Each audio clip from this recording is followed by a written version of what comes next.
जब समस्याओं की वजह समझ लेंगे तो उनका समाधान आसान हो जाएगा। बुद्ध ने शिष्यों के सामने एक रस्सी में 3 गांठ लगाई और पूछा कि क्या ये वही रस्सी है जो गांठ बांधने से पहले थी। जीवन मंत्र डेस्क। गौतम बुद्ध की एक प्रचलित कथा के अनुसार एक दिन सुबह सुबह सभी शिष्य बुद्ध के प्रवचन सुनने के लिए एक साथ बैठे हुए थे। कुछ देर बाद बुद्ध अपने साथ एक रस्सी लेकर आए। तथागत के हाथ में रस्सी देखकर सभी शिष्यों को हैरानी हुई।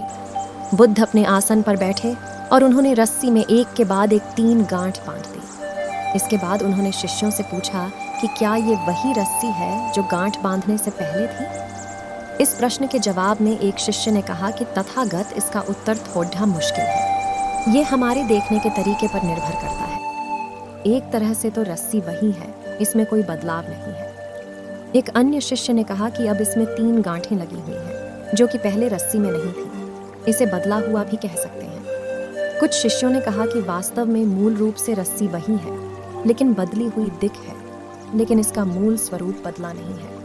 शिष्यों की बात सुनकर बुद्ध ने कहा कि आप सभी सही बोल रहे हैं, अब मैं इन गांठों को खोल देता हूँ। ये बोलकर बुद्ध रस्सी के दोनों सिरों को खींचने लगे। बुद्ध ने पूछा कि क्या इस प्रकार रस्सी की गांठें खुल जाएंगी। सभी शिष्यों ने कहा कि नहीं, ऐसा करने से तो गांठें और ज्यादा कस जाएंगी, इन्हें खोलना और मुश्किल हो जाएगा।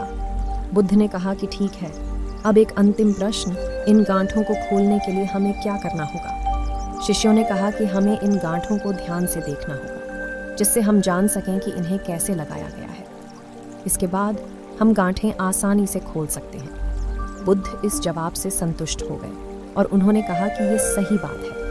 हम परेशानियों में फंसे रहते हैं और बिना कारण जाने ही उनका हल खोजने लगते हैं, जबकि हमें पहले समस्याओं के मूल को समझना चाहिए। जब समस्याओं की वजह समझ आ जाएगी तो उन्हें सुलझाना बहुत ही आसान हो सकता है।